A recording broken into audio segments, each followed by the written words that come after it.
हनुमान चालीसा के अंतर्गत एक लाइन आती है, राम रसायन तुम्हारे पासा सदा रहो रघुपति के दासा।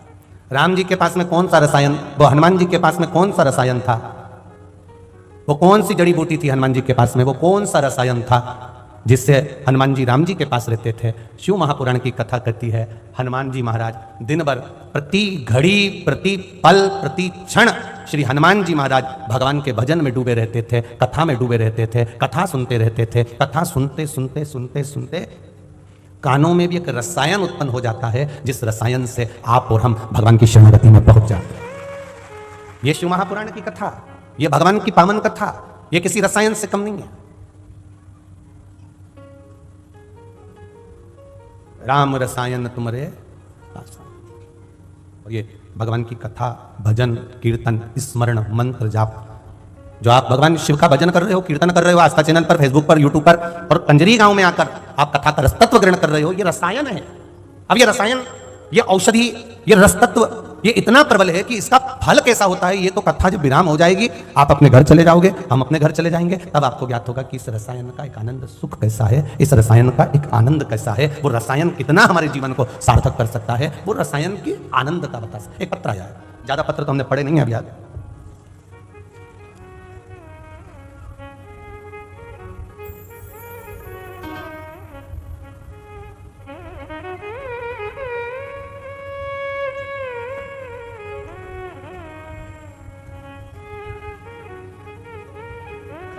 मेरा नाम हंसा मुकेश जी अग्रवाल, दाहोद गुजरात से आए। कहीं बैठे हो तो हाथ हिलाइएगा। आप ही हैं?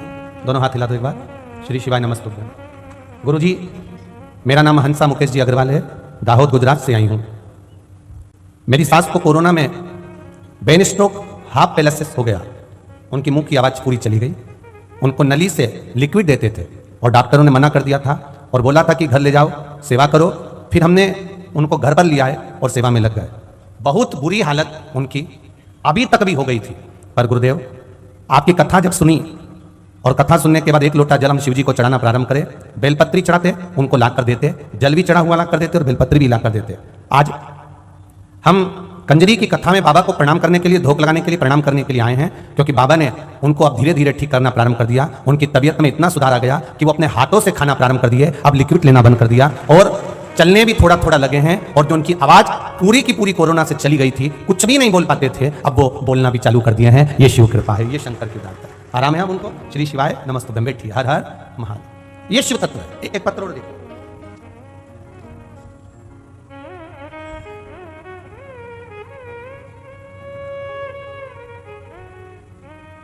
मैं गांव सांवली, जिला बड़ौदा से हूं।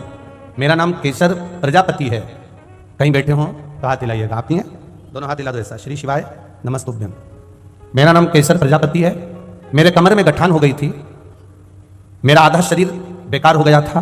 डॉक्टर को दिखाना प्रारंभ करा, डॉक्टर ऑपरेशन का बोलना प्रारंभ कर दिया, शरीर ने काम करना बंद कर दिया। बहुत बुरी हालत हो गई गुरुदेव, पूरा परिवार अस्त व्यस्त होने लगा। तब किसी ने आपकी कथा आस्था चैनल पर आती है उसका बताया, हमने कथा सुनना प्रारंभ करी और कुंदकेश्वर महादेव का नाम लेकर जल चढ़ाते, बेलपत्री चढ़ाते और वही कुंदकेश्वर का जल लेकर आते। गुरुदेव हम उसको सुबह से लेकर दोपहर तक पीते, थोड़ा थोड़ा थोड़ा थोड़ा, बाबा की कृपा से बेलपत्र खाते। आज बाबा की कृपा से दूसरी बार जब हम जांच कराने के लिए गए तो हमारी गठान गल चुकी है और मेरा शरीर ठीक हो गया है। इसलिए मैं यहाँ प्रणाम करने के लिए आई हूँ। श्री शिवाय नमस्ते। आप ही हैं?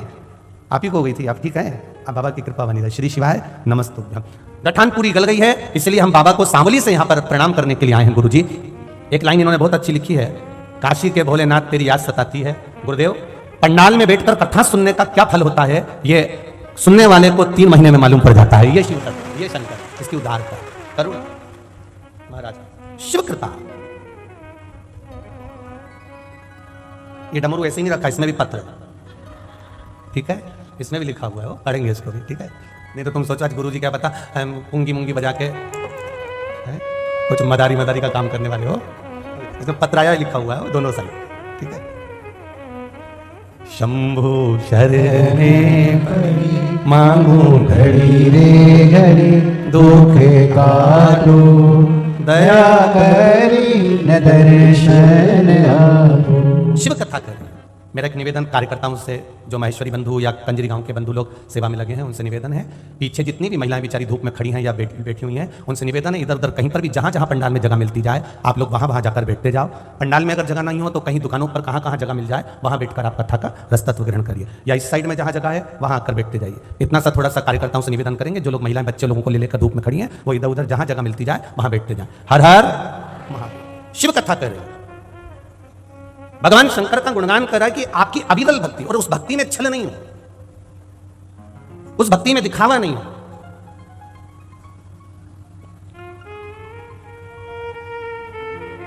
भक्ति जैसे अचार को निकालने के लिए झूठी चम्मच नहीं चाहिए, दाल या सब्जी का चमचा नहीं चाहिए, चम्मच नहीं चाहिए, उसी तरह जैसे अचार को निकालने के लिए झूठी चम्मच, दाल की चम्मच, सब्जी की चम्मच, किसी भी चीज की चम्मच अचार की बरनी में डालोगे तो वो सड़ जाएगी, वो अचार काम नहीं करेगा, बेकार हो जाएगा। अचार को निकालने के लिए चम्मच एकदम साफ चाहिए, उसी तरह परमात्मा को पाने के लिए मन एकदम निर्मल चाहिए। निर्मल मन सो मोहि पावा, मोहि छल छील कपट ना बाबा। भगवान को पाने का तरीका है निर्मल भक्ति, निर्मल भजन और आपका विश्वास, आपकी दृढ़ता।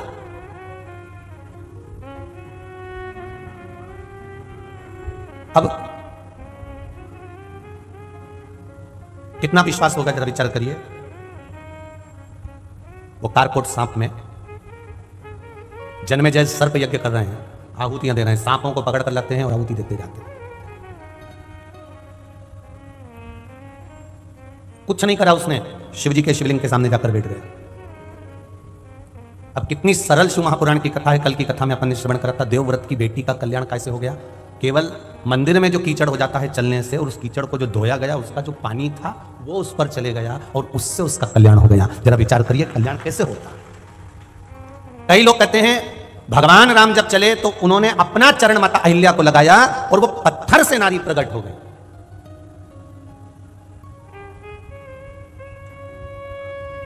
पत्थर से नारी प्रकट हो गई, केवल चरण लगाया और नारी प्रकट हो गई। पर शिव महापुराण कथा में जो राम जी का थोड़ा सा संवाद दिया है, मेरे राम का जो गुणगान करा गया है, उस गुणगान में कहा गया कि मेरे राम जी ने चरण नहीं लगाया, मेरे राम जी ने तो केवल चरण उठाया था, और उठाते से नीचे से पवन देव ने हवा चलाई, और जो हवा चली उनके चरण की रज उड़कर उस पत्थर पर पड़ी और उसका कल्याण हो गया। मेरे राम किसी स्त्री को, किसी नारी को कभी चरण नहीं लगा सकते।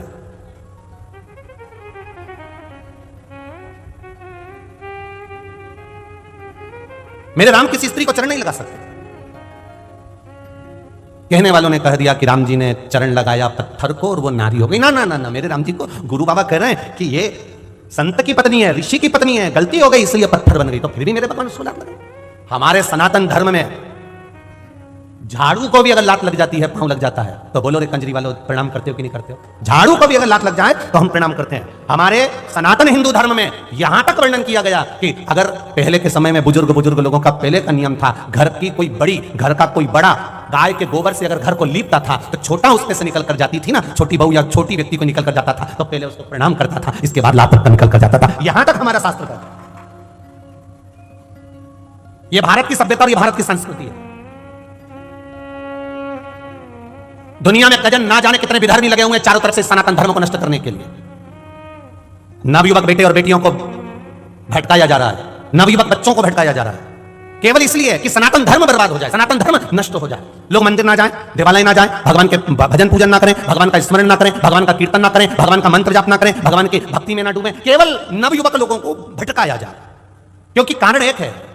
एक कारण हमारे यहां पूर्व में भी कहा गया और आज फिर कह रहे हैं, किसी राष्ट्र को अगर बर्बाद करना है, किसी राष्ट्र को यदि गुलाम करना है, किसी राष्ट्र को अगर पूर्ण तरह से नष्ट करना है, तो पहले उस राष्ट्र की संस्कृति को, उसके संस्कारों को और उसकी सभ्यता को बर्बाद करा जाता है, फिर पूरा राष्ट्र बर्बाद हो जाता है।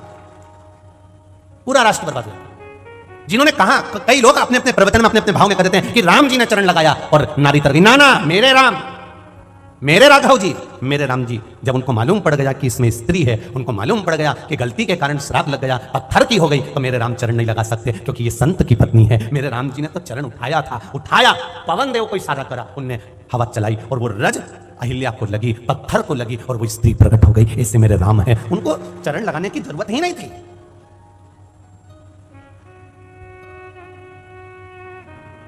हमारा सनातन धर्म तो यहां तक कहता है देली, देली जानते हो आप लोग? चौखट, दरवाजा, द्वार, यहां तक हमारा सनातन धर्म कहता है कि पहले घर की बहुएं जब निकलकर घर से बाहर जाती थी, अपने मायके जाती थी, तो देहली का पांव पड़कर जाती थी, दरवाजे का पांव पड़कर।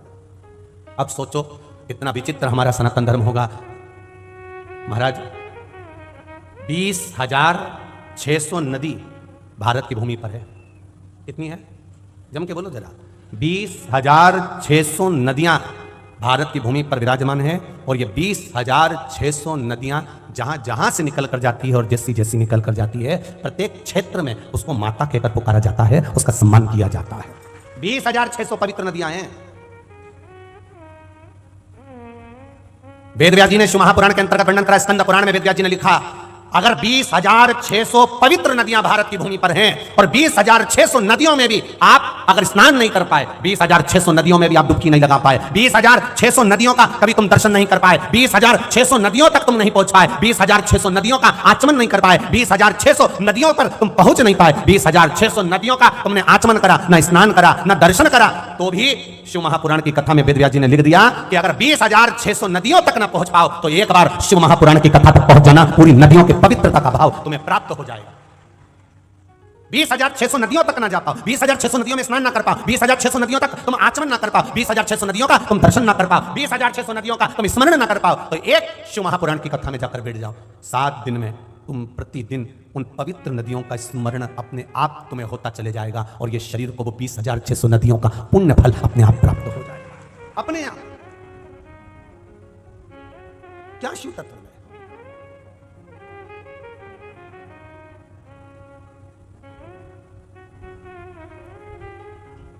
महाराज, ये तो वो अविरल गंगा है, अविरल भक्ति है जिसको हम लोग प्राप्त कर रहे हैं। किसी ने कहा भगवान की कथा कितनी बार सुनना चाहिए? हजारों बार सुनना चाहिए। ये है कंजरी के लोग, दमदारी से बोलते हैं चिल्लाकर, 1000 बार तो सुन ही लो। जितनी बार गाड़ी को चलाने वाला ड्राइवर जितनी बार गाड़ी चलाएगा चलाएगा चलाएगा चलाएगा, उतना उस्ताद होते चले जाएगा, और जब उस्ताद होते चले जाएगा तो उसको फिर गाड़ी चलाने की जरूरत नहीं पड़ेगी। वो साइड में बैठेगा और अपने कंडक्टर से कहेगा तू चला, वो भी दूसरे को चलाना सिखा देगा, और ऐसा चलाना सिखाएगा कि आराम से जो गाड़ी चलाना सीख गया, खूब मंच गया, वो ट्रक के ऊपर आराम से गादी बिछा के सो जाता है। कंडक्टर को भी उसने इतना दमदार बना दिया कि गाड़ी वो चला लेता है। उसी तरह जो बार बार शिव महापुराण की कथा को श्रवण करता है, सुनता है, हमने 10 बार सुनी, हमने 15 बार सुनी, हम 3 साल से सुन रहे हैं, हम 4 साल से सुन रहे हैं, हम आस्था चैनल पर सुन रहे हैं, हम ऐसे सुन रहे हैं, हम कथा को ऐसे श्रवण कर रहे हैं, हम मोबाइल पर श्रवण कर रहे हैं, हमने इतनी बार सुन ली। जितनी बार श्रवण करोगे, जितनी बार सुनते चले जाओगे, सुनते चले जाओगे, सुनते चले जाओगे, उतने उस्ताद बनते चले जाओगे, और ये विश्वास कहता है दूसरे को भी तुम कथा में लगा दोगे। ये विश्वास शिव महापुराण का, ये भरोसा शिव के तत्व का है, शंकर का।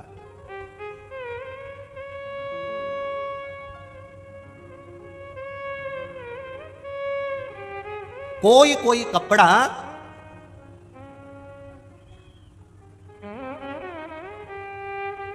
सस्ता होता है, और जो सस्ता होता है वो कलर छोड़ देता है। बोलो रे भाई, यहाँ सूरत वाले भी बैठे होंगे, इनको तो ज़्यादा मालूम होगा क्योंकि कपड़े की ज़्यादा दुकान है, कपड़े की ज़्यादा फैक्ट्रियाँ सूरत में, उनको ज़्यादा अंदाजा होगा।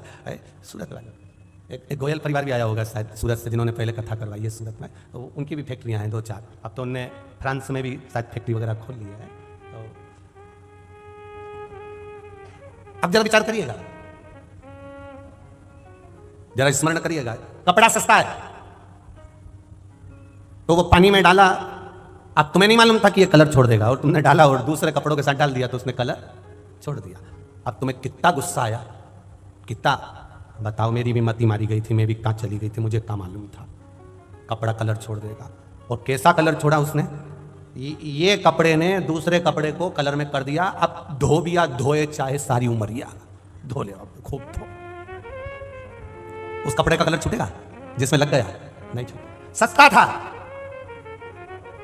बहुत महंगा था कपड़ा, तो वो कलर नहीं छोड़ा। बहुत महंगा था, कलर नहीं छूटा, कलर नहीं छूटा तो उसने दूसरे कपड़े को नहीं रंगा, पर सस्ता था इसलिए कलर छोड़ दिया। कोई कोई बहुत वीआईपी होता है, उसका कलर नहीं छूटता, वो उसे कोई मतलब नहीं, कोई मतलब नहीं कि कोई भजन करे तो ठीक, ना करे तो ठीक, कथा सुने तो ठीक, ना सुने तो ठीक, पर जो सस्ता होता है, एकदम सरल जो होता है, बिल्कुल सस्ता, वो कपड़ा ही एक ऐसा होता है जो कलर छोड़ के दूसरे को भी कलर में रंग देता है, वो सस्ता। ये अब लोगों ने कहा 33 कोटि देवी देवताओं में सबसे सरल, सबसे सस्ता एक ही देव, बोल दो जम के, महादेव।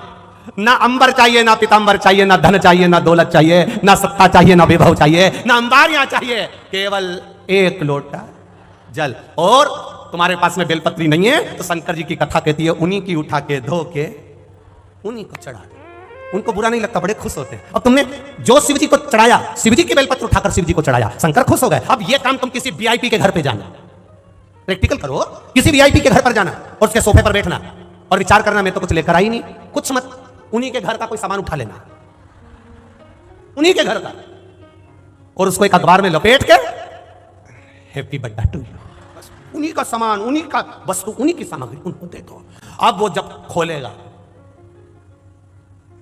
फिर कंजरी वालों, तुम हालोल वालों को मत दे देना रे। फिर वो खोले और खोल के जब बोले और बोले तो तुम डोले, ये पक्का है। अब वो बोले, अब विचार करो, मेरा देवादिदेव महादेव कितना सरल है, मेरा देवादिदेव महादेव कितना सस्ता, कितना सरल, उसी की बेलपत्र उठाकर उसको चढ़ा रहे हो। और शिव महापुराण की कथा कहती है अगर बेलपत्र नहीं है, स्कंद पुराण करिए, नर्मदा पुराण करिए, लिंग पुराण करिए, अगर बेलपत्र नहीं है उसकी उठा के धो के उसी को चढ़ा दो, तो क्या होता है? शिव महापुराण की कथा कहती है हजारों तीर्थों का फल एक साथ प्राप्त हो जाता है। इतना फल है बेलपत्र को उठाकर दे देने पर, चढ़ाने पर। अब विचार करिए, दूसरे का सामान उठाकर दूसरे को दे दोगे तो फिर क्या स्थिति होगी? वो चिल्लाएगा, लड़ेगा, झगड़ेगा और गालियां देगा, अपशब्द कहेगा, ताने देगा, आड़ा टेढ़ा बोलेगा, बोलते जाएगा, बोलते जाएगा।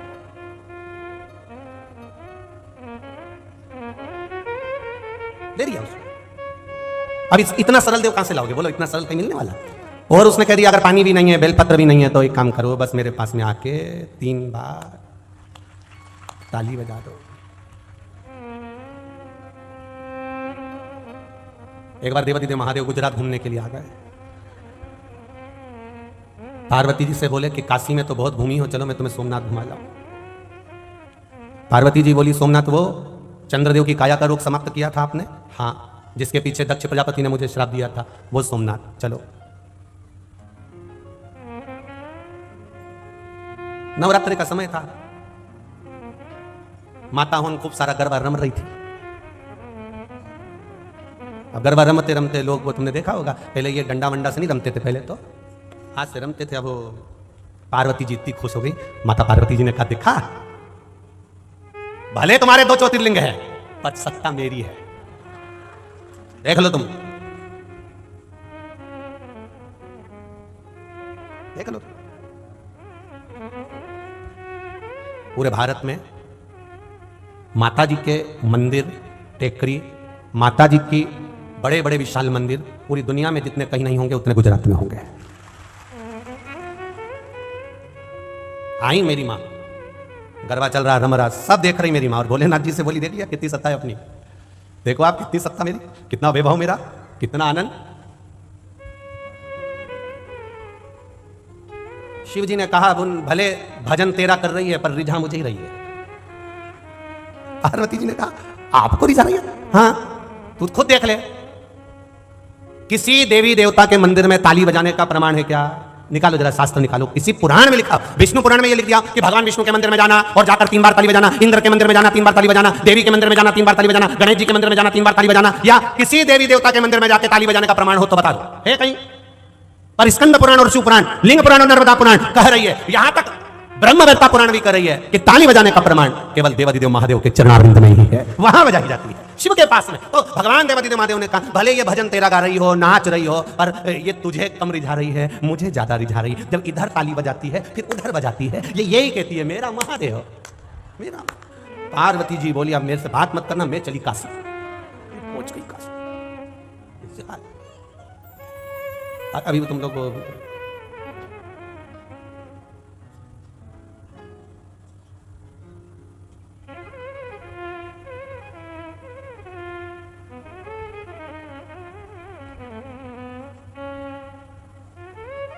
कहते हैं पंछी रे उड़ के जाना माँ काली ने जय न। अब देखो हम तो बोले नहीं, तुम्हें ताली बजाएंगे मतलब मारे ऊपर जाए। पंछीड़ा ओ पंछीड़ा, पंछीड़ा ओ पंछीड़ा, आओ से हो पंछीड़ा, पंछीड़ा हो पंछीड़ा। बड़े आनंद से गुप्त नवरात्रे और मां पावागढ़ वाली का पावन चढ़ार भी आओ के साथ। पंछीड़ा हो पंछीड़ा, पंछीड़ा हो पंछीड़ा, पंछीड़ा हो पंछीड़ा, पंछीड़ा हो पंछीड़ा।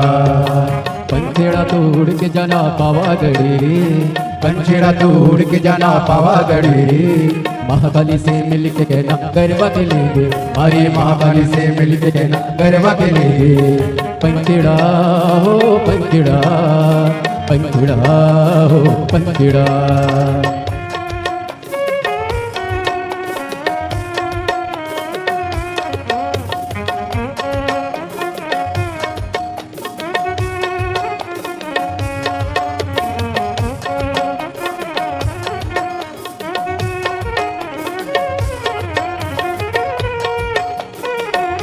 हरि बोल, जय हो।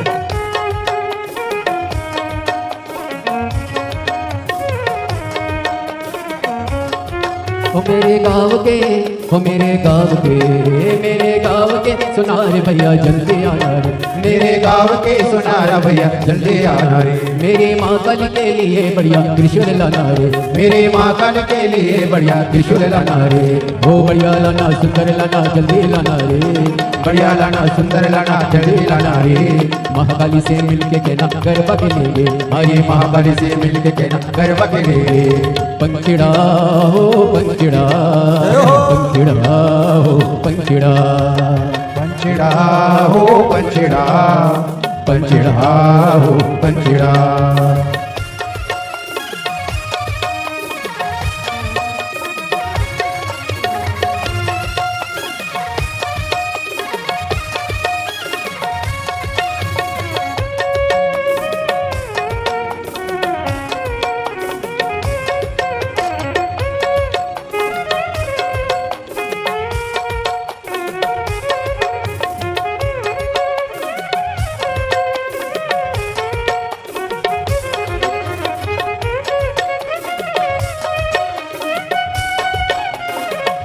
राधे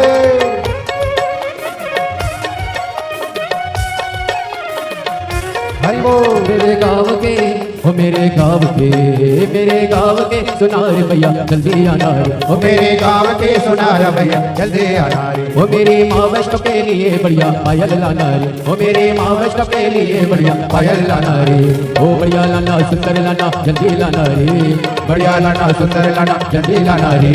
महाकाली से मिलके कहना गरबा के लेंगे, अरे महाकाली से मिलके कहना गरबा के लेंगे। पंछीड़ा हो पंछीड़ा, पंछीड़ा हो पंछीड़ा, हो पंछीड़ा हो पंछीड़ा, पंछीड़ा हो पंछीड़ा।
वो मेरे गाँव के ओ मेरे गाँव के मनिहारी भाई जल्दी आना रे, ओ मेरे गाँव के मनिहारी भाई जल्दी आना रे, ओ मेरी माँ शारदा के लिए बढ़िया चुनर लाना रे, ओ मेरी माँ शारदा के लिए बढ़िया चुनर लाना रे, ओ बढ़िया लाना सुंदर लाना जल्दी लाना रे, बढ़िया लाना सुंदर लाना जल्दी लाना रे, महाकाली से मिलके तेना गरबा खेलेंगे, मारी महाकाली से मिलके तेना गरबा खेलेंगे।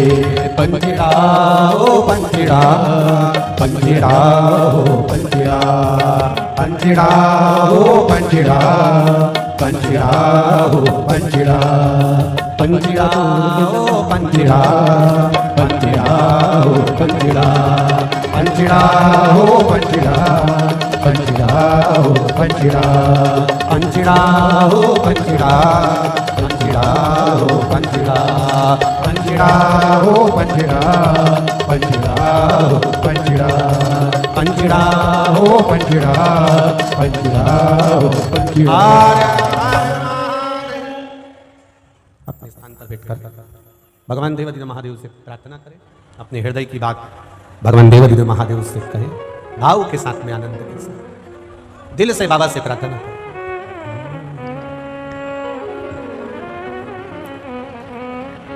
श्री शिवाय नमस्तुभ्यं, श्री शिवाय नमस्तुभ्यं, श्री शिवाय नमस्तुभ्यं, श्री शिवाय नमस्तुभ्यं, श्री शिवाय नमस्तुभ्यं। भोला सब दुख का तुम्हारा, ओ भोला सब दुख का तुम्हारा, शिव शंकर जपू तेरी माला, भोले बाबा जपू तेरी माला, भोला सब दुख का तुम्हारा, ओ भोला सब दुख का तुम्हारा। भगवान देवादिदेव महादेव की कथा करें। सहज है, सरल है, कोई महंगी पूजा नहीं मेरे महादेव की, कोई बहुत वैभव देने की जरूरत नहीं मेरे महादेव। मेरे महादेव को तो केवल आपका निर्मल मन चाहिए, हृदय श्रेष्ठ चित्त चाहिए, भाव शुद्ध। और जब निर्मल मन हो जाता है, भाव शुद्ध हो जाता है, तो अपने आप मेरा देवादिदेव महादेव आपके सम्मुख में प्रकट हो जाता है, वो सम्मुख में आ जाता है। उसका भाव शुद्ध होना चाहिए, केवल भाव।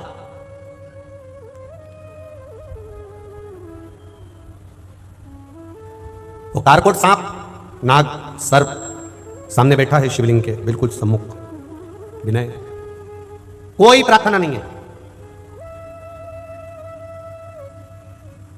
आपको मंत्र नहीं आता, विद्या नहीं आती, साधना नहीं आती, तप नहीं आता, आप बहुत घंटों तक बैठकर भगवान का भजन नहीं कर सकते, आप घंटों तक बैठकर भगवत कीर्तन नहीं कर सकते, आप घंटों तक बैठकर भगवत नाम का जाप नहीं कर सकते। शिव महापुराण की कथा कहती है, एक लोटा जल चढ़ाने में घंटों नहीं लगते, केवल एक क्षण लगता है, और उसमें पूरी साधना, उसमें पूरा आपका तप, बल, भजन सब आ जाए। बैठा कारकोट शिव जी के सम्मुख में, बैठा बैठा बैठा, कहीं नहीं जा रहा, कहीं नहीं।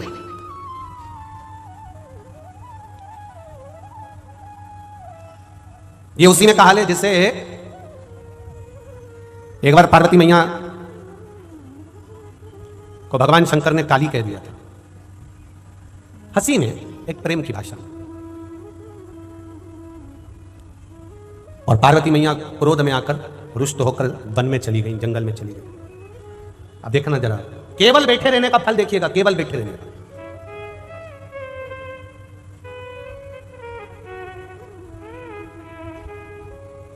पार्वती मैया जंगल में गई, वन में गई। जो माता पार्वती जी जंगल में जा रही हैं, वन में जा रही हैं, पार्वती मैया वन में प्रवेश कर रही हैं। जो जा रही है, देखा पार्वती जी को एक सिंह ने देखा, एक शेर ने देखा, सोचा आज तो मनुष्य का मांस खाने को मुझे मिलेगा। पार्वती मैया धीरे धीरे धीरे धीरे धीरे चलते चलते शेर उनके पीछे मौका की तलाश। पार्वती मैया एक शिखर पर चढ़ गई, एक टेकरी पर, एक पर्वत पर चढ़कर बैठ गई। सिंह ने मन में सोचा अभी टेकरी एक ही है, पहाड़ एक ही है, पर्वत एक ही है, आएंगी माँ, ये स्त्री नीचे आएगी, मैं इसको खा लूंगा। शेर नीचे बैठा हुआ है, पार्वती मैया ऊपर बैठी है। शिवजी ने उनको काली कह दिया तो वो तप में लीन हो गई, उठ ही नहीं गई। शिव महापुराण की कथा कहती है, देवी भागवत कहती है, कई वर्ष तक माता पार्वती तप में लीन हो गई। शेर पार्वती जी को, उस स्त्री को खाने के लिए, उस नारी को खाने के लिए नीचे बैठा रहा, बैठा रहा, बैठा रहा और इंतजार करता रहा, ये नीचे उतरेगी मैं इसको खाऊंगा, ये नीचे उतरेगी मैं इसको खाऊंगा। वर्षों निकल गए, वर्षों शेर बैठा रहा। पार्वती मैया ऊपर से नीचे आई, शेर को माता पार्वती जी ने देखा और माता पार्वती जी ने कहा, जितना समय मैंने तप करा उतना समय तूने तप करा। मैंने शिवजी को पाने के लिए तप करा, तूने मुझे खाने के लिए तप करा। ले मेरा शरीर मैं तुझे देती हूं, खा ले। शेर शीश नवाकर कहता है, मां मैं आपको पहचान गया, आप साधारण नहीं हो, आपकी सेवा में मुझे रख लीजिए, बस इतनी कृपा करो। और माता पार्वती जी उस शेर को अपनी सवारी बना लेती हैं, अपने साथ रख लेती हैं। वो शेर माता पार्वती के पास में, उस शेर ने ना मंत्र पढ़े, ना साधना करी, ना तप करा, ना कोई उपास करा, ना कोई व्रत करा, बस वो शेर एक काम करा कि वो टेकरी पर माता के सम्मुख में बैठा रहा, इंतजार करता रहा, आएगी नीचे खाऊंगा, आएगी नीचे खाऊंगा। अगर मैं पानी पीने चले गया, ये चली गई तो मैं किसको खाऊंगा, मैं कहीं चला गया शिकार करने तो मैं किसको खाऊंगा, इंतजार करता रहा। वो इंतजार करता रहा, केवल बैठा है, केवल बैठा। कई लोग कहते हैं, गुरुजी हम कथा सुनने के लिए जाते हैं, हमें कथा याद तो रहती नहीं है, हमको कथा याद नहीं रहती। आप में भी ऐसे कई लोग होंगे जिनको कथा याद नहीं रहती होगी। तो किसी ने कहा, गुरुजी हम कथा सुनने जाते हैं, कथा याद तो रहती नहीं है, तो फिर कथा सुनने से फायदा कौन सा है? जब याद ही नहीं रहे तो फायदा कौन सा है? हमने उसको एक बात कही, एक बात बता कि तुम कह रहे हो कि हम कथा सुनने जाते हैं और कथा याद नहीं रहती। हमारा एक निवेदन है, 2 महीने पहले 5 तारीख को तुमने क्या खाया था, तुमको याद है क्या? अरे बोलो तो रे कंजरी वालों, चलो तुम्हें याद नहीं होता, हालोल वालों तुम बोलो रे। 2 महीने पहले 5 तारीख को तुमने क्या खाया, तुम्हें याद नहीं है। और 2 महीने पहले 5 तारीख को तुमने जो खाया था, तुम्हारे शरीर में वो गया रक्त बना, शरीर में गया रक्त बना। रक्त बनने के बाद वो तुम्हारे शरीर में आज तक दौड़ रहा है। वो रक्त जो तुम्हारे शरीर में 2 बूंद 4 बूंद 5 तारीख को जो तुमने खाया था, भले याद ना हो पर शरीर में रक्त बनकर वो तुम्हारे शरीर में आज तक दौड़ रहा है। उसी तरह शिव पुराण तुम्हें याद रहे ना रहे, मरते दम तक वो तुम्हारे जीवन में दौड़ती रहती है, मरते दम तक।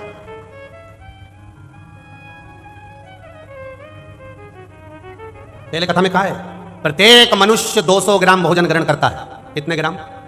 200 ग्राम भोजन करता है। 200 ग्राम भोजन का 20 बूंद खून बनता है। कितना?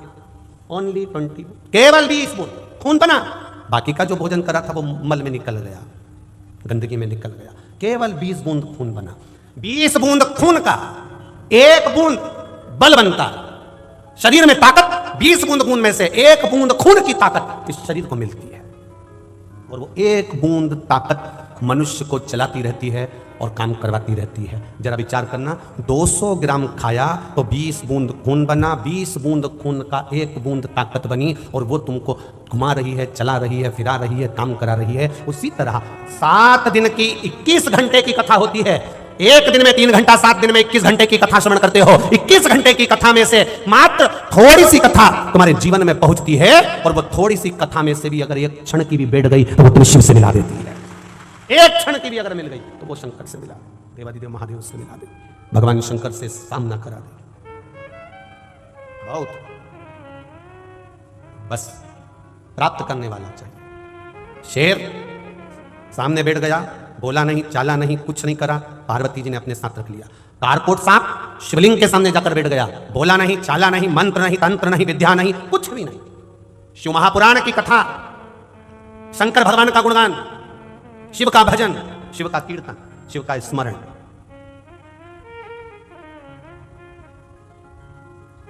शिव का भजन, शिव का कीर्तन।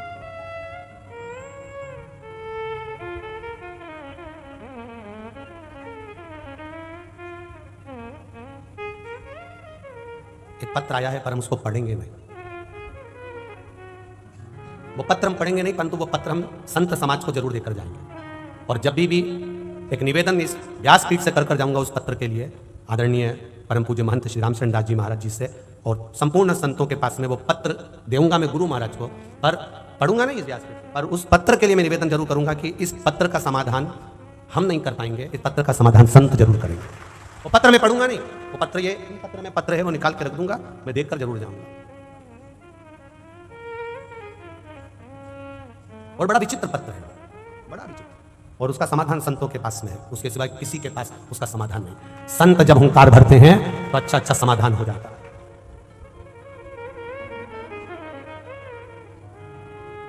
संत जब हुंकार भरते हैं तो अच्छा अच्छा समाधान हो जाता है। महाराज शिव तत्व कह रहा है, भगवान शंकर का गुणगान कर केवल बैठना महादेव के सम्मुख में, केवल शिव जी की साक्षी में बैठना। शंकर भगवान की कथा में जाकर, कई लोग कहते हैं महाराज जी कथा में जाकर बैठने से फायदा क्या है? क्या फायदा है? कोई फायदा नहीं हो।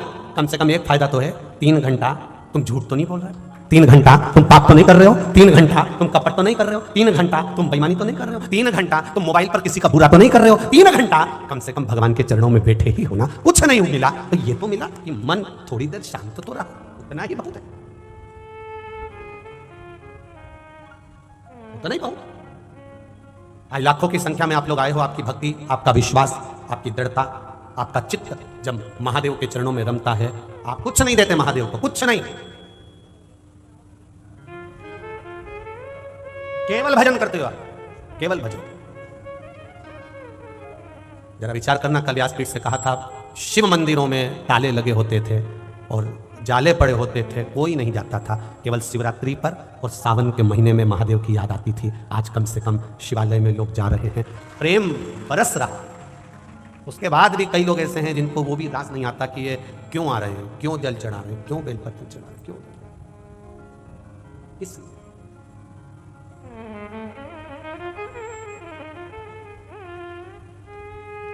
कल एक पत्र था,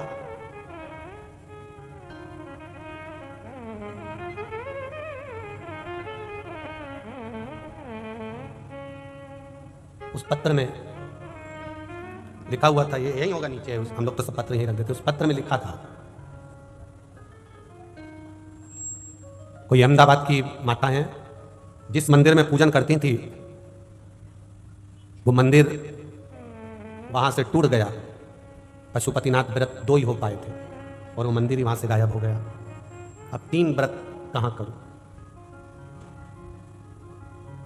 कोई अहमदाबाद की है पत्नी चले, जब से मंदिर टूटा है आज 1.5 साल हो गया, उसने 1.5 वर्ष से खाना नहीं खाया है। मेरा 3रा व्रत मैं कहां करूं? तब मैं धन्यवाद करूंगा वहां के रहवासियों को, जो मंदिर टूटा था उसका शिवलिंग जो लोग उठाकर ले गए थे, वो शिवलिंग उसके व्रत करने के लिए वापस वहां रखा और व्रत करवाया। शिव तत्व इसको कर, मैं धन्यवाद दूंगा। साधुवादता है आपका, आपका विश्वास, आपका भरोसा, आपकी दृढ़ता क्या ना देगी। एक पत्र आया, छोटा सा पत्र है, उस पत्र में उन्होंने लिखा है, मैं नडियाद से कोई बहन का नाम लिखा है, अब क्या नाम लिखा है मेरे को इतना ध्यान नहीं आ रहा, जनता बहन है क्या, वो कौन सी बहन लिखा है, नडियाद से छोटा सा पत्र है। किसने लिखा है? जिसने भी लिखा हो वो खड़ी हो जाना, जिसका बेटा IAS ऑफिसर बना है, जिसने भी पत्र लिखा छोटा सा, उसका नाम इसमें हमको समझ में नहीं आ रहा, पत्र छोटा है, जिसने भी लिखा हो वो अपनी जगह पर खड़े हो सकते हैं। नडियाद से हूं, मेरा बेटा 5 साल से परीक्षा दे रहा था IAS ऑफिसर बनने के लिए, पर क्लियर नहीं हुआ, और जब क्लियर नहीं हुआ तो किसी ने कहा कि पंडाल में बैठकर एक बार महापुराण की कथा सुन ले और पशुपतिनाथ व्रत प्रारंभ कर दे। मैंने और मेरे बेटे ने बड़ोदरा की कथा का स्मरण किया और पशुपतिनाथ व्रत का क्रम प्रारंभ किया। बाबा की कृपा से आज मेरा बेटा IAS ऑफिसर बन चुका है। मैं बाबा को यहां प्रणाम करने आया। ये शिव तत्व है, ये ओघड़ी, ये दयालु है, ये कृपा है। भक्ति दड़ी करिए, विश्वास दड़ी करिए। लोग कहेंगे आपको कंजरी क्यों जा रहे हो, टीवी पर भी तो कथा आ रही है, क्यों पंडाल में बैठकर सुन रहे हो, किस लिए जा रहे हो? पंडाल में बैठना मतलब कंकर संकर से अपने दिल की बात जब बैठते हो तो वो शरीर से कहा हुआ, चित्त से कहा हुआ वहां श्रवण करना। हम तो कई बार कहते हैं, जितने लोग मोबाइल पर सुन रहे हैं, टीवी पर सुन रहे हैं, उनसे भी कहेंगे दिल से सुनो, हृदय रखकर सुनो।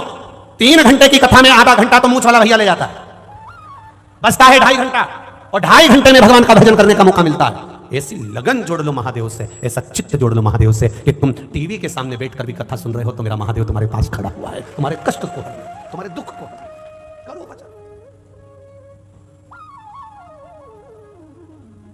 जाओ शिवालय, शिव तत्व।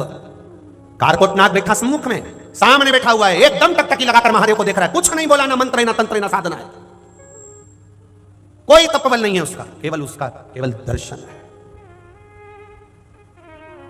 केवल दर्शन। कारकोटनाथ महादेव को देख रहा है, शिवलिंग को देख रहा है, केवल दर्शन। पुष्टि मार्ग में, वैष्णव धर्म में 5 दर्शन होते हैं। कितने दर्शन होते हैं? 5। हम नाथद्वारा के आटोयाम के दर्शन का वर्णन नहीं कर रहे, हम पुष्टि मार्ग वैष्णव धर्म के अंतर्गत 5 दर्शन का मतलब कर रहे हैं। पहला दर्शन भगवान के चरणों का, दूसरा दर्शन भगवान के नाभि कोश का, तीसरा दर्शन भगवान के वक्षस्थल का, चौथा दर्शन भगवान की शिखा का, 5वां दर्शन भगवान के नयन का। यह हमारे वैष्णव धर्म के 5 दर्शन हैं, ये पुष्टि मार्ग के 5 दर्शन हैं। पहला दर्शन है भगवान के चरणों का दर्शन। जब हम भगवान राम जी के चरणों का दर्शन करते हैं, ठाकुर जी के चरणों का दर्शन करते हैं, लाल जी के चरणों का दर्शन करते हैं, मेरे गोवर्धन नाथ श्री जी बाबा के चरणों का दर्शन करते हैं, मेरे विश्वनाथ के चरणों का दर्शन करते हैं, तो हम बाबा से यही कहते हैं कि मेरे चित्त को, मेरे मन को, मेरी बुद्धि को आपके चरणों में समा लेना। दूसरा दर्शन है नाभि कोश का। नाभि का दर्शन जब हम करते हैं, मेरे राम जी की नाभि का करा, ठाकुर जी की नाभि का करा, नारायण भगवान की नाभि का करा, भगवान की नाभि का, देवादिदेव महादेव की नाभि का दर्शन करा। जब हम नाभि का दर्शन करते हैं तो देवादिदेव महादेव से कहते हैं, भगवान से कहते हैं, राम जी से कहते हैं, ठाकुर जी से कहते हैं, हे प्रभु आपकी नाभि इतनी गहरी थी जिसमें ब्रह्मा जी हजारों वर्ष तक तप करते रहे और आपने ब्रह्मा जी को कमल के पुष्प के ऊपर बाहर निकाल दिया। उसी तरह ये भवसागर बहुत गहरा है, हमको भी बाहर निकाल देना। ये नाभि का दर्शन कर रहा है, ये नाभि का दर्शन कर रहा है। तीसरा दर्शन है वक्षस्थल का दर्शन, भगवान के हृदय का दर्शन।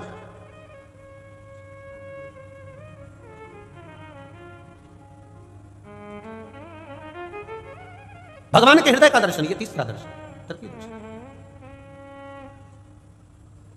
ये तीसरा दर्शन। और भगवान के हृदय का जो दर्शन है, हम भगवान से, क्योंकि सारे संत, साधु, सन्यासी, तपस्वी, साधक, उपासक, भगत, ये सब जब प्राण छोड़ते हैं, कोई संत, कोई साधु, कोई सन्यासी, कोई तपस्वी, कोई भगत, भगवान का अपना प्रिय भक्त जब प्राण छोड़ता है तो वो कहां जाता है? तो कहा भगवान का प्रिय भक्त जब प्राण छोड़ता है तो भगवान के हृदय में जाकर बैठ जाता है, फिर उसका जन्म नहीं होता, जन्म नहीं होता।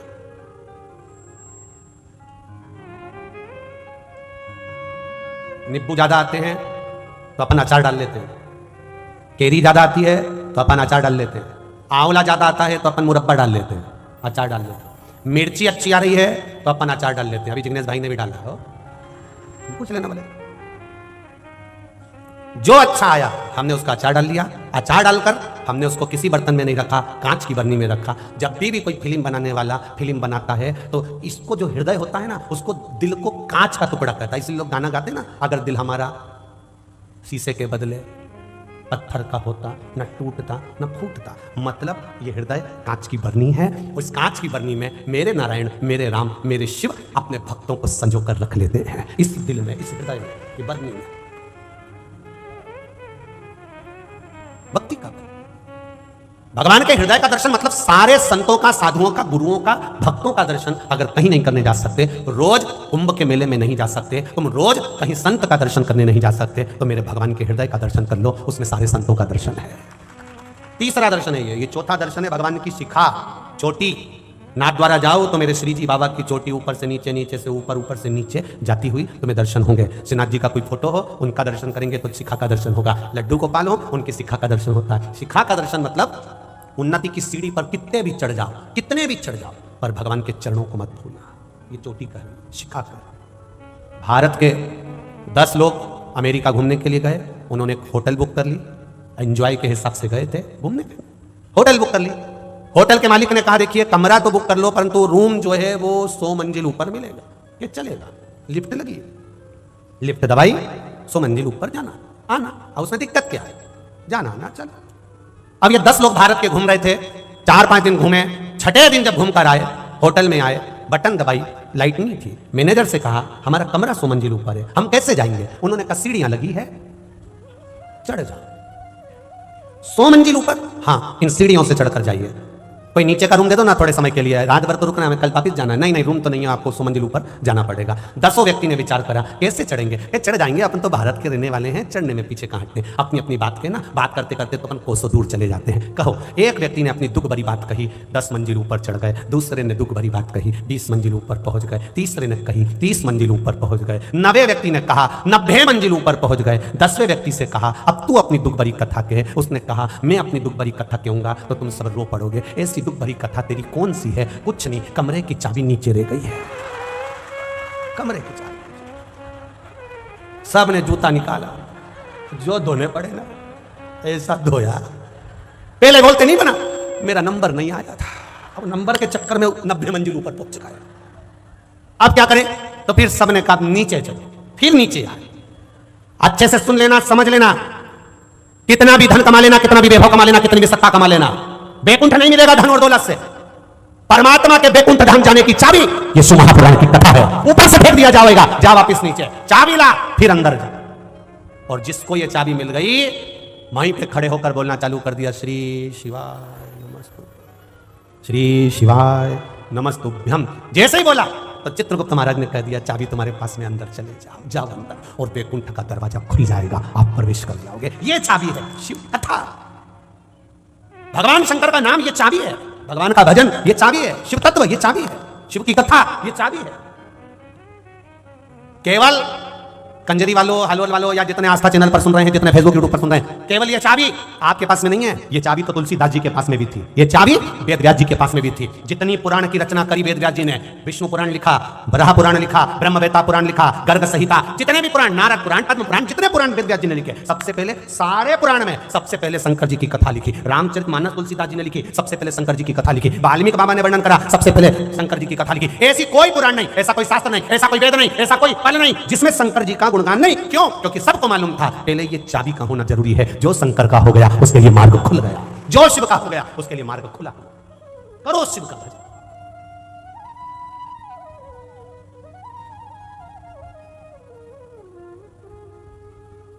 अरे लुटा दिया भंडार काशी, कर दिया माला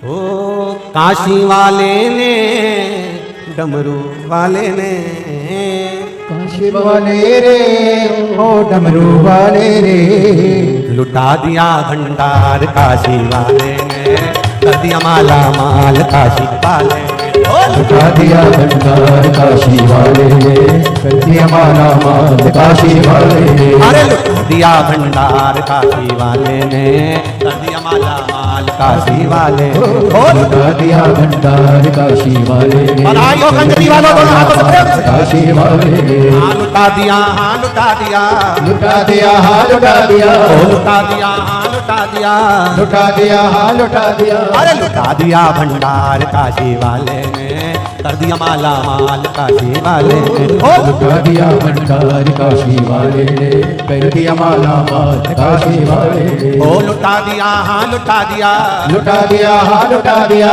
लुटा दिया, हाँ लुटा दिया, लुटा दिया, हाँ लुटा दिया। अरे लुटा दिया भंडार काशी वाले ने, कर दिया माला माल काशी वाले ने, ओ लुटा दिया भंडार काशी वाले ने, कर दिया माला माल काशी वाले ने।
जैसी भावना लाया वैसा ही वो फल पाया, जो जैसी भावना लाया वो वैसा ही फल पाया। नहीं खाली उसे लौटाया वो मन ही मन हर्षाया, नहीं खाली उसे लौटाया वो मन ही मन हर्षाया। कर दिया उसे निहाल काशी वाले ने, लुटा दिया भंडार काशी वाले ने, लुटा दिया भंडार काशी वाले ने, कर दिया माला माल काशी वाले ने। ओ लुटा दिया हाँ लुटा दिया, लुटा दिया हाँ लुटा दिया, ओ लुटा दिया हाँ लुटा दिया, लुटा दिया हाँ लुटा दिया। अरे लुटा दिया भंडार काशी वाले ने, कर दिया माला माल काशी वाले ने। ओ लुटा दिया भंडार काशी वाले ने, कर दिया माला माल काशी वाले ने।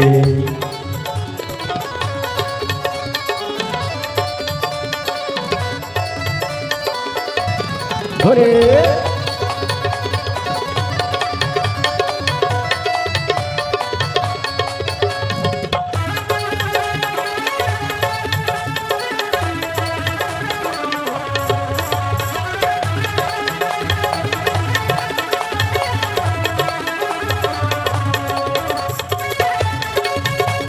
राधे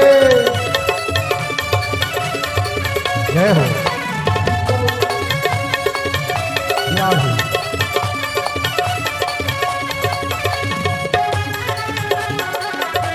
हरि बोल।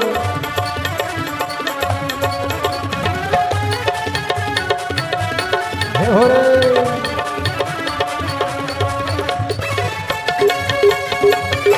राधे।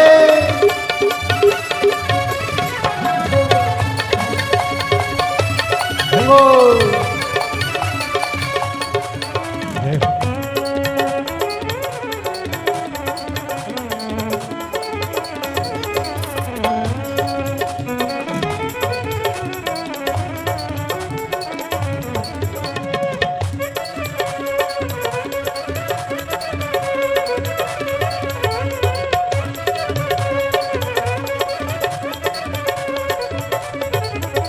जो लगन लगाया सच्ची है उसकी नाव नाटकी, जो लगन लगाया सच्ची है उसकी नाव नाटकी, जो लगन लगाया सच्ची है उसकी नाव नाटकी, जो लगन लगाया सच्ची है उसकी नाव नाटकी। पेड़ों को पार लगाया नहीं देर करी पल भर की, पेड़ों को पार लगाया नहीं देर करी पल भर की।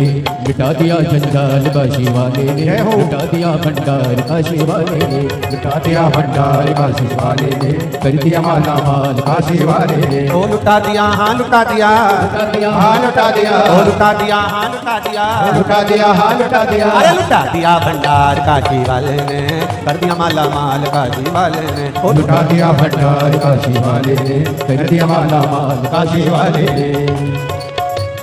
हरि बोल। राधे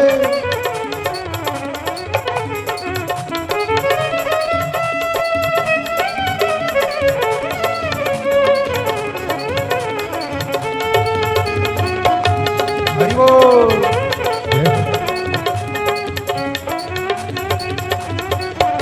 राधे हरि बोल।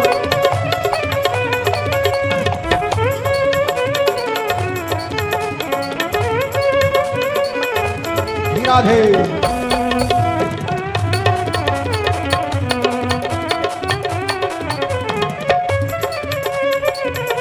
जय हो।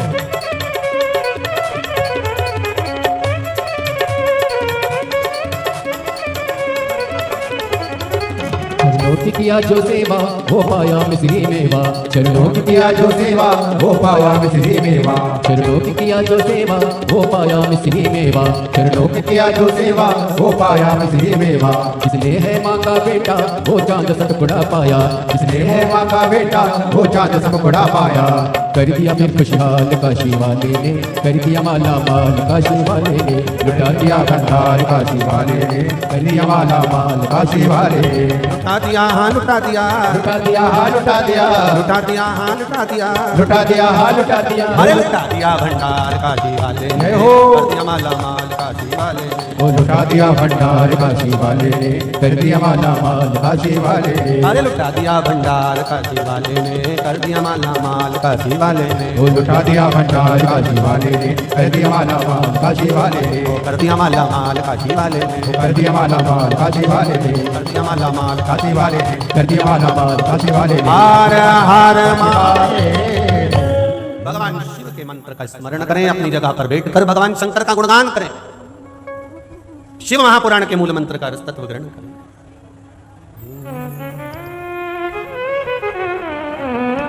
श्री शिवाय नमस्तुभ्यं, श्री शिवाय नमस्तुभ्यं, श्री शिवाय नमस्तुभ्यं, श्री शिवाय नमस्तुभ्यं, श्री शिवाय नमस्तुभ्यं। भोला सब दुख काटो भार, ओ भोला सब दुख काटो भार। शिव शंकर जपो तेरी माला, भोले बाबा जपो तेरी माला, भोला सब दुख काटो भार, ओ भोला सब दुख काटो भार। वेश मंगलकारी, वेश मंगलकारी, शमशान वासी हमारा, शमशान वासी हमारा, भोला सब दुख काटो मारा, ओ भोला सब दुख काटो मारा। भगवान शिव की कथा करते हैं, आप हृदय से श्रवण करें, वो हृदय से सुख देता है। तारकोट मौन होकर बैठा है, कुछ नहीं पढ़ रहा, कुछ स्तुति नहीं कर रहा, कोई मंत्र नहीं जानता, कोई तप नहीं जानता, केवल भगवान को निहार।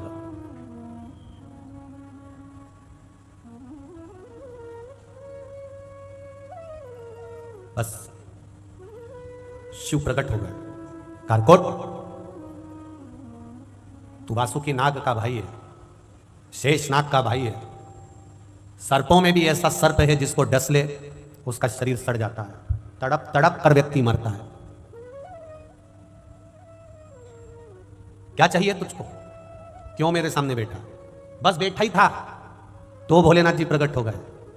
जरा विचार करिए, जिंदगी के मोड़ पर कभी तकलीफ में आ जाओ, कष्ट में आ जाओ, परेशानी में आ जाओ, कहीं दुनिया के लोग कहें कि वहां चले जाओ, वहां पर यह हो रहा है, वहां भभूत बट रही है, तो वहां बेल मिल रही है, तो वहां ये मिल रहा है, ये ढोंग और प्रपंच में नहीं पड़ना। हाँ, शिव के मंदिर में जाकर, तुम्हारे नजदीक में जो शिवालय हो, जो मेरा बाबा बैठा हो, उसके पास जाकर बैठ जाना, सारे दुख हर लेगा, सारे दुख। एक पत्र है,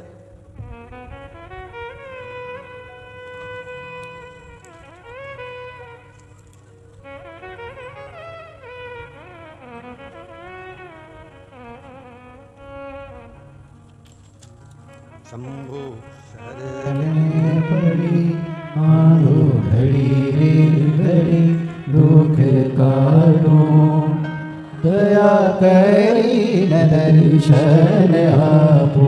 अब वो पत्र ढूंढना पड़ेगा, जिनने भी लिखा होगा वो पत्र जो है। बड़ौदा की कथा में एक माँ ने अपने बच्चे से कहा कि तेरा सीए पास नहीं हो रहा,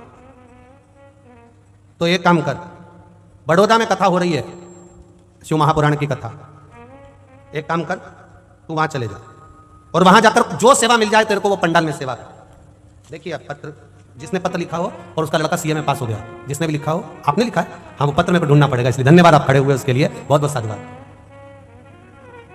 इसमें नाम वगैरह थोड़ा सा मेरे पास में पत्र ढूंढू मैं है पहले।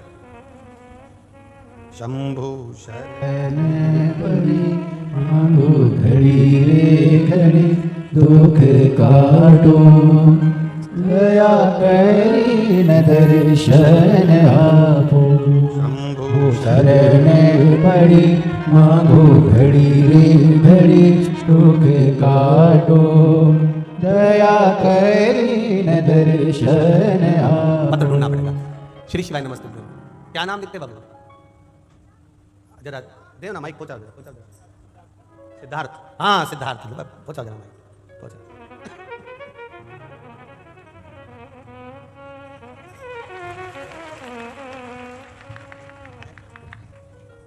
अच्छा शिवलिंग का फोटो है? हाँ शिवलिंग का फोटो है। ये तो ढूंढ लूं। सिद्धांत गदिया माइसी समाज से है। ये हाँ शंभू।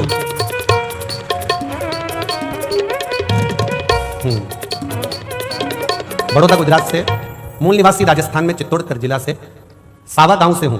मेरा लड़का सिद्धांत जी गांधिया सीए फाइनल की परीक्षा में रह गया था। टीवी पर हम कथा सुनते थे और बाबा देवादित्य महादेव से यही प्रार्थना करी कि कैसे भी इसका सीए फाइनल हो जाए। जब ये भी हताश होने लगा तब इससे कहा कि बड़ौदा में शिव महापुराण की कथा हो रही है, तू एक काम कर, वहां सेवा करने चलेगा। और बाबा की कृपा ऐसी रही, सेवा कर कर आया है और बाबा की करुणा से सीए फाइनल में पास हुआ है। ये शिव तत्व है।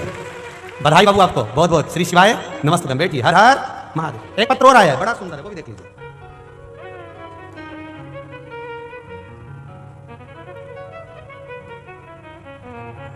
ऐसा पत्र है, इसमें नाम मेरे को समझ में नहीं आ रहा, गुंजा लिखा है कि क्या लिखा है, ठीक है। जिसका भी पत्र है, जिस देख लो जरा एक बार, कोई का जिसने पत्र लिखा है उसने लिखा है मैं बड़ौदा गुजरात की रहने वाली हूँ। अब गुंजा नाम लिखा है, क्या लिखा है, बड़ौदा गुजरात की रहने वाली हूँ। आपने कहा था कि जो एक बार पंडाल में आने से महादेव मनोकामना पूर्ण करता है। मेरी बेटी 3 साल से सीए का एग्जाम दे रही थी पर एक बार भी वो उत्तीर्ण ना हो पाई और बाबा की कृपा से बड़ौदा की कथा में वो आई और बड़ौदा की कथा में बैठकर कथा सुनी और वो सीए पास हुई। ये पत्र जिसने भेजा हो, आप ही ने भेजा? हाँ, एक बार दोनों हाथ हिला तो ऐसा। श्री शिवाय नमस्ते, बधाई आपको, बहुत बहुत बहुत बहुत साधुवाद। ये शिव तत्व है। ओ घड़ी, ओ घड़ी है, अड़भंगा, वो तो कहीं आपको साधुवाद देना चाहिए परम पूज्य महंत श्री रामचरण दास जी महाराज को, जो वो सीहोर से इस गंगा को पकड़कर कंजरी तक लेकर आ। बहुत बहुत साधुवाद देना चाहिए। और यजमान परिवार को भी साधुवाद दूंगा कि कंजरी वालों को ये मौका मिला है, हलोल वालों को ये मौका मिला है। कथा यजमान परिवार को साधुवाद दूंगा जिन्होंने यहाँ बिठाकर यह पावन कथा का रसतत्व ग्रहण कराया, उसके लिए साधुवाद। बहुत बहुत साधुवाद। क्या मिलेगा ये तो 3 महीने के बाद में जब तुम अगली कथा में बैठे मिलोगे तब मालूम पड़ेगा कि बाबा ने क्या दिया। ये वो जाने उसका काम।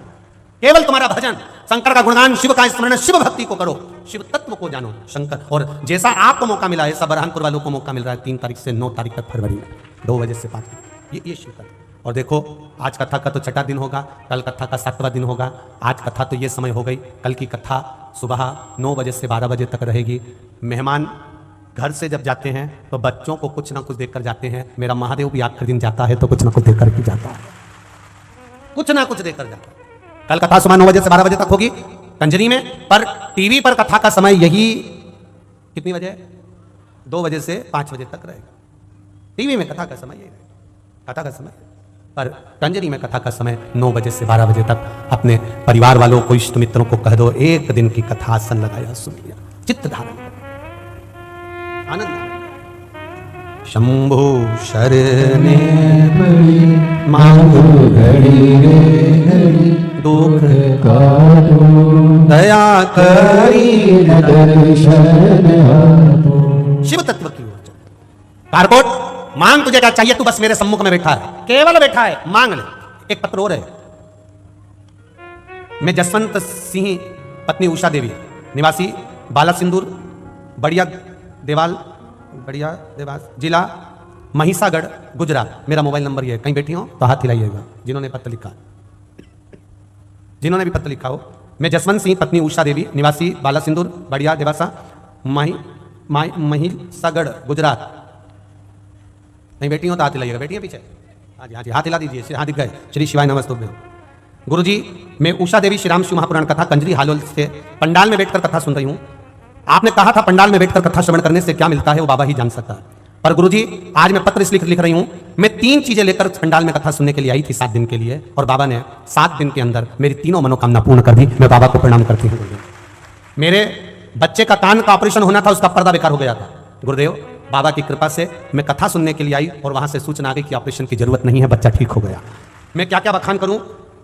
3 चीजें मेरी बाबा ने मुझे प्रदान कर दी यहीं बैठे बैठे। ये शिव तत्व है। दिल से सुनो, चाहे राम जी के दर्शन करो, चाहे कृष्ण के करो, चाहे शिव के करो। बैठो बहन, श्री शिवाय नमस्ते।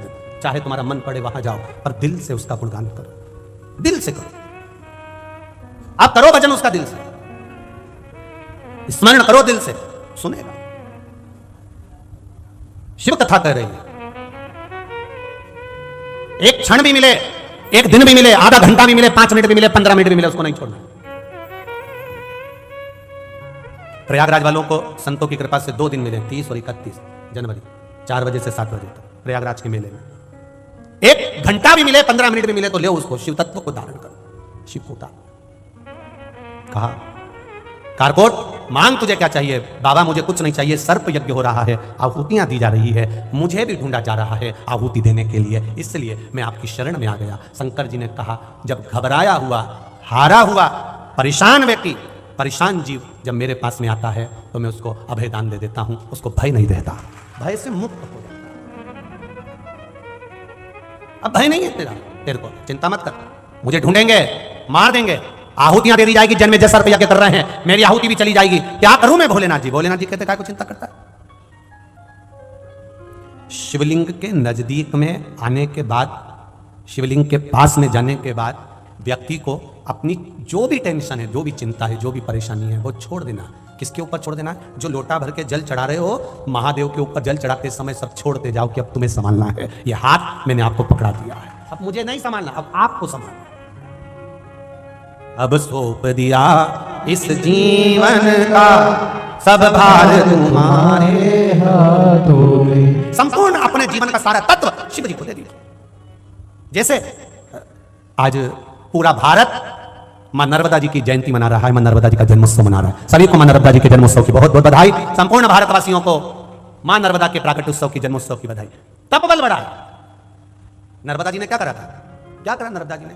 बस केवल देवाधिदेव महादेव के स्वरूप से प्रकट होकर उन्हीं के सामने जाकर खड़ी हो गई थी, कुछ नहीं बोली, कुछ नहीं, एक शब्द भी नहीं बोली,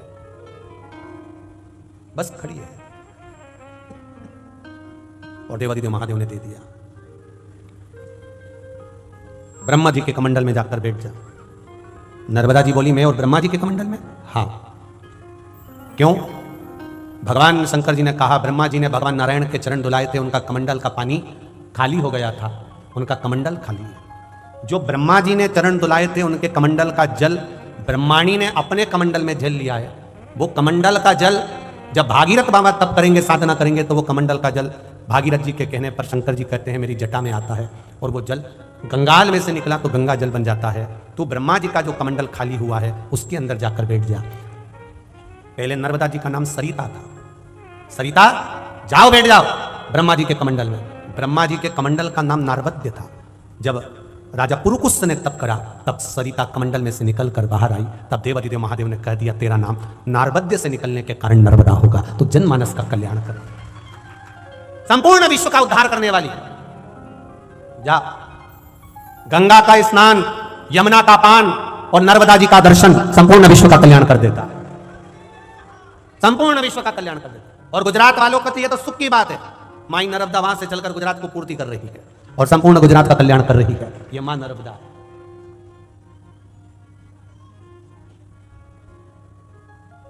एक लाइन का स्मरण, कोई खड़ा नहीं होगा, पक्का पक्का ना? खड़े तो नहीं हो गए? हाँ बस ठीक। थारो नीरमल नीरमल पानी नर्मदा महारानी, थारो नीरमल नीरमल पानी नर्मदा महारानी, नर्मदा महारानी, नर्मदा महारानी, ओ नर्मदा महारानी, नर्मदा महारानी। तुम नहीं सुधरो, खड़े हो ही गया। थारो नीरमल नीरमल पानी नर्मदा महारानी, थारो नीरमल नीरमल पानी नर्मदा महारानी, ओ नर्मदा महारानी, नर्मदा महारानी, ओ नर्मदा महारानी, नर्मदा महारानी। थारो नीरमल नीरमल पानी नर्मदा महारानी, थारो नीरमल नीरमल पानी नर्मदा महारानी। थारा जल मां विष्णु जिनाए, थारा जल में विष्णु जिनाए, ओ थारा जल मां विष्णु जिनाए, थारा जल में विष्णु जिनाए, विष्णु आय मैया डुबके लगाए विष्णु जी आए मैया डुबके लगाए विष्णु जी आय मैया डुबके लगाए विष्णु जी आए मैया डुबके लगाए हो सेवा हो असी सेवा करे लक्ष्मी रानी माई नर्मदा महारानी ओ थारो निर्मल पानी नर्मदा महारानी ओ थारो निर्मल पानी नर्मदा महारानी ओ नर्मदा महारानी नर्मदा महारानी हो नर्मदा महारानी नर्मदा महारानी निर्मल निर्मल पानी नर्मदा महारानी थारो निर्मल पानी नर्मदा महारानी ओ थारो निर्मल निर्मल पानी नर्मदा महारानी थारो निर्मल पानी नर्मदा महारानी नर्मदे हर हर महादेव बैठ जाओ अपनी जगह। शिव कथा कह रही है, भगवान शंकर का गुणगान कर रहा है। करो तप साधना चित्तवृत्ति स्मरण, बस आप कृपा कर दो महादेव। शिव जी ने कारकोट नाग को कहा, सुन कारकोट, सुन ले कारकोट, तू मेरी शरणागति में आ गया है, विश्वास रख, जन्मेजय मेरे शिवालय के सामने आए हुए को उठाकर नहीं ले जा सकता। बैठ जाओ। कारकोट शिवलिंग के नीचे छुपकर बैठ गया, छुपाए बैठा। शंकर भगवान ने फिर कहा, कारकोट तुझे छुपने की जरूरत नहीं है, तू प्रकट हो जा, सामने आ। जो शंकर का होता है उसको डरने की जरूरत नहीं होती है। अकाल मृत्यु वो मरे जो काम करे, चंडाल का काल उसका क्या बिगाड़े, जो भक्त हो महा काल का। जो शिव का उपासक होता है उसको भय नहीं। भय किस चीज का करना? भगवान देवाधिदेव महादेव के पुत्र षडानंद कार्तिकेय जी द्वारा तारकासुर को मरना है। कार्तिकेय जी से माता पार्वती जी ने कह दिया कि तुम तारकासुर को मार दो, पर तारकासुर के हृदय में शिव का निवास है, शंकर जी का निवास है। पूरी पुराण उठाकर देखना तुम, शिव पुराण। यहां अगर कहीं गीता प्रेस गोरखपुर की कोई दुकान लगी हो तो वहां से शिव पुराण लेकर जाना, पढ़ना। हम भी वही पढ़ते हैं, पढ़ो उसको। और गीता प्रेस गोरखपुर की शिव महापुराण को पढ़ना, उसमें ध्यान लगाकर पढ़ना कि भगवान शंकर की दुश्मनी किसी भी असुर से नहीं थी। एक भी असुर से शंकर जी की दुश्मनी नहीं थी, किसी से भी। रावण से उनकी दुश्मनी नहीं, कंस से उनकी दुश्मनी नहीं, तारकासुर से उनकी दुश्मनी नहीं, त्रिपुरासुर से उनकी दुश्मनी नहीं, तारकासुर के 3 बेटे तारकाक्ष, विदुमाली, कमलाक्ष से उनकी दुश्मनी नहीं, भस्मासुर से उनकी दुश्मनी नहीं, किसी से उनकी दुश्मनी नहीं। भस्मासुर तो शंकर भगवान का भक्त था, इतना भक्त कि शिव जी के पीछे पड़ गया। भोलेनाथ जी ने कहा, क्या चाहिए तेरे को? कुछ नहीं, सेवा दे दो बस। जैसे कोई गुरु जी के पास जाए और कहे कि साहब हमको यहां पर क्या करना है, बता। सेवा करना है, कुछ भी ले लो, सेवा जो तुम्हारा मन पड़े वो सेवा लो। शंकर जी ने कहा, सेवा तुझे जो चाहिए वो ले ले। नहीं, आप बताओ मेरी सेवा क्या है? शंकर भगवान ने कहा, ऐसा करा कर, रोज मेरे लिए चिता की भस्म लाके दिया कर और मैं शरीर पे लगाऊंगा, बस इतनी सेवा तेरी है। अब वो भस्मासुर चिता की भस्म लेकर आ जाता, शिव जी को दे देता। एक बार भस्मासुर भस्म ढूंढने गया, 2-4-6 महीने बाद उसको भस्म नहीं मिली, बड़ा टेंशन में आ गया, मेरी सेवा अधूरी रह गई। उसकी पत्नी ने पूछा, तुम रोटी क्यों नहीं खा रहे, भोजन क्यों नहीं कर रहे? उसने कहा, शंकर जी ने सेवा दी थी चिता की भस्म लाने के लिए, अब तो लोग मर ही नहीं रहे, तो भस्म कहां से लाऊंगा? पत्नी भी चतुर थी, उसने कह दिया, अपनी खुद की फैक्ट्री चालू करो, दूसरे की फैक्ट्री का माल कब तक लाओगे? अपनी खुद की कंपनी डालो, आत्मनिर्भर भारत, स्वयं का कोई व्यापार करिए, अपनी खुद की कंपनी चालू करिए। क्या करना पड़ेगा? शंकर भगवान से वर प्राप्त करो कि तुम जिस पे हाथ रखो वही भस्म, ताजी ताजी भस्म तुम्हें रोज मिल जाएगी। तुम शिव जी को दिया ना, अपनी खुद की कंपनी, तुम्हारा मन पड़े उसको निपटा दो, हाथ ही तो रखना। पति के दिमाग में बैठ गई और वो शंकर जी का तप करने चले गया। भोलेनाथ जी ने कहा, मांग तुझे क्या चाहिए? प्रभु, रोज चिता की भस्म ढूंढने जाता हूँ, कभी मिलती कभी नहीं मिलती, बहुत टेंशन में आ जाता हूँ। आपको रोज भस्म चाहिए, कब तक दूसरी कंपनी का माल लाऊंगा? इसलिए मुझे आशीर्वाद दे दो, जिस पे हाथ रखूं वही भस्म। शंकर जी भी भोले थे, उन्होंने कह दिया तथास्तु। अब पति सीधे अपनी पत्नी के पास गया। अरे सुनती हो? धर्म पत्नी बोली क्या बात है, आशीर्वाद मिल गया, जिस पे हाथ रखूंगा वही भस्म। पत्नी चढ़ गई छज्जे पे। उसने कहा अपनी फैक्ट्री का माल कभी यूज नहीं करना। जिसकी खुद की किराने की दुकान होती है वो अपना बरनी को खोलकर उसमें से टॉफी कभी नहीं खाता, दूसरे की दुकान में जाके खाता। तो उसने सोचा ये अपने को निपटा देगा, तो ऊपर चढ़ गई वो। अब ऊपर चढ़ के क्या बोली? आशीर्वाद मिल गया, आओ जिस पे हाथ रखूंगा वो भस्म। किसी पे प्रैक्टिकल करके देखा? शंकर जी पे 1% भी विश्वास मत करना, वो कभी भी आशीर्वाद पूरा नहीं देते। अच्छा हाँ, प्रैक्टिकल करके देख लो। किस पे हाथ रखो तू बता। जिसने आशीर्वाद दिया उसी के पास चलेगा। अगर उनने सही दिया होगा तो मालूम पड़ जाएगा, और नहीं दिया होगा तो मालूम पड़ जाएगा, बस चले गया। हर हर महादेव। भोलेनाथ जी ने पूछा यहाँ काय को आ गया? प्रैक्टिकल करना है। कैसा प्रैक्टिकल? तुम्हारे ऊपर हाथ रखना। पास में बैठी थी पार्वती जी, सबसे पीछे भाग गई। पीछे जिस दिन से शंकर जी के पास भस्मासुर आया उस दिन से पार्वती पीछे हो गई। किसी भी शंकर जी के मंदिर में जाकर देख लेना, शंकर जी यहाँ बैठे मिलेंगे, पार्वती पीछे हाथ जोड़ के बैठी बैठी। इन्हीं से मिलो। पार्वती हमेशा हाथ जोड़ के ये कहते हमसे मत, हमारे पास आने मत, इनसे मिल लो जो कुछ कर। आराम से ऊपर बैठी पीछे साइड में, जाओ तुम इनसे। शंकर भगवान ने मन में सोचा तेरे को अक्ल कौन ने दी रे? तो भस्मासुर बोला सबसे ज्यादा चतुर है एक ही है। कौन? जो गले में मंगलसूत्र पहनती है। वो खुद का मंगल करती, बाकी का सबका अमंगल कर देती। वो बड़ी विचित्र है। अच्छा हाँ, उसी ने कहा है प्रैक्टिकल तो करूंगा।